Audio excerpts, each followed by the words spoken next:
Israel bombardir kamp pengungsi Jabalia Gaza mengakibatkan kebanjiran. Alasan negara-negara Arab enggan bentuk pasukan internasional di Gaza. Israel rilis daftar tentara yang tewas di Gaza, Palestina.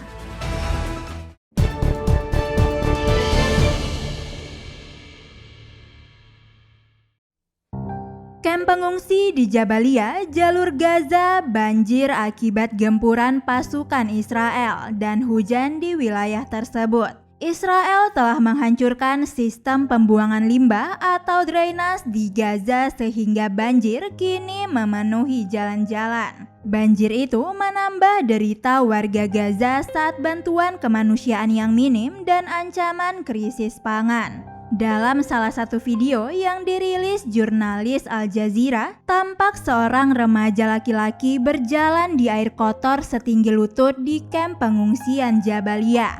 Dia menyusuri banjir itu sembari membawa jenazah yang dibungkus kain kafan dan disebut sebagai salah satu saudara kandungnya. Di rekaman tersebut juga terlihat seseorang menggendong perempuan di tengah banjir. Selain itu, tampak ambulans, mobil, dan bangunan yang hancur di tengah banjir. Banjir juga melanda kamp pengungsian di Rafah. Orang-orang di kamp pengungsian di Rafah terlihat berusaha membuat diri tetap kering. Mereka membawa ember pasir untuk menutupi genangan air di dalam atau di sekitar tenda dan menggantung pakaian yang basah, demikian dikutip The Guardian. Kepala Badan Pengungsi di Palestina PBB atau UNRWA, Philippi Lazzarini menggambarkan situasi di Gaza bak neraka di bumi. Lazzarini mengungkapkan warga Palestina menghadapi babak tergelap dalam sejarah mereka sejak tahun 1948 dan ini merupakan sejarah yang menyakitkan. Jumlah warga di Rafah kini mencapai lebih dari 1 juta. Padahal dulu kota ini menjadi rumah 280.000 orang. Lebih lanjut, ia mengatakan Palestina kekurangan infrastruktur dan sumber daya untuk mendukung populasi. Israel melancarkan agresi ke Palestina pada 7 Oktober lalu. Mereka juga mendeklarasikan perang melawan Hamas. Selama operasi, Israel menyerang warga dan objek sipil seperti rumah sakit, kamp pengungsi, serta infrastruktur penting lainnya. Imbas serangan Israel, lebih dari 18.000 jiwa di Palestina meninggal dunia. Perdana Menteri Qatar, Sheikh Muhammad bin Abdulrahman Al Thani mengungkapkan alasan negara-negara Arab menolak membentuk pasukan perdamaian internasional di jalur Gaza, Palestina. Pembentukan pasukan perdamaian internasional sebenarnya bisa sejalan dengan amanat resolusi 377A yang dianjurkan Mesir di Perserikatan Bangsa-Bangsa atau PBB. Usulan tersebut kemudian ditindaklanjuti Sekretaris Jenderal PBB Antonio Guterres dengan mengadakan pertemuan darurat sidang Majelis Umum khusus membahas agresi Israel di Palestina dan melahirkan resolusi mendesak gencatan senjata.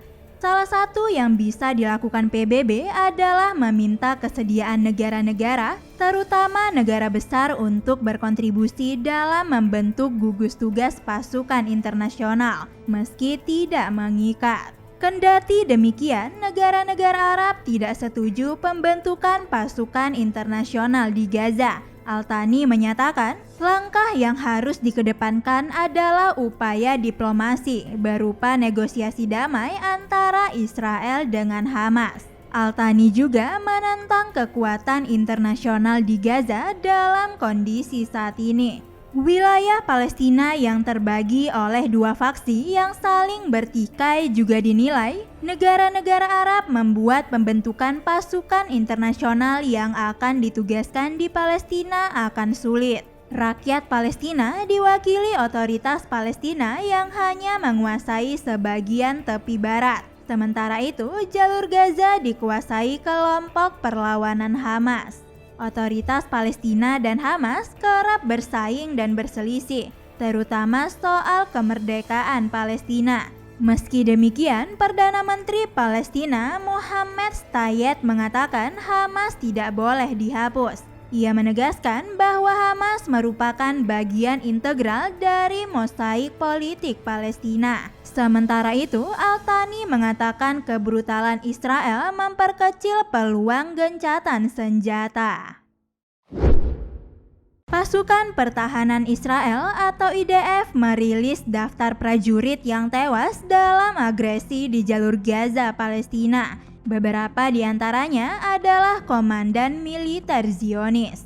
Total 444 orang yang terdiri dari tentara, petugas, hingga pasukan cadangan tewas sejak agresi diluncurkan pada 7 Oktober lalu. Sebagian besar meninggal dunia di perbatasan Israel dengan jalur Gaza. Sementara itu, setidaknya 115 prajurit tewas dalam serangan darat di Gaza. Dilansir dari The Times of Israel, Kolonel Jonathan Steinberg, Kolonel Roy Levy, dan Kolonel Asaf Hamami termasuk di antara perwira paling senior yang tewas dalam pertempuran.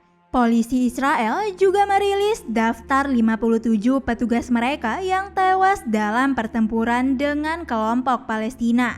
Seorang petugas tewas dalam serangan di Yerusalem dan seorang petugas lagi terbunuh dalam bentrokan di tepi barat. 6 prajurit juga dilaporkan meninggal dalam serangan yang diklaim kelompok Jihad Islam Palestina dan Hizbullah di Lebanon sejak 7 Oktober. 2 prajurit lainnya juga terbunuh dalam serangan di tepi barat. Agresi Israel di jalur Gaza sejauh ini telah menewaskan lebih dari 18.600 warga Palestina dengan mayoritas anak-anak dan perempuan. Sementara itu, dari pihak Israel sekitar 1.200 orang tewas. Bisa News.id, Nindya Farisa mewartakan.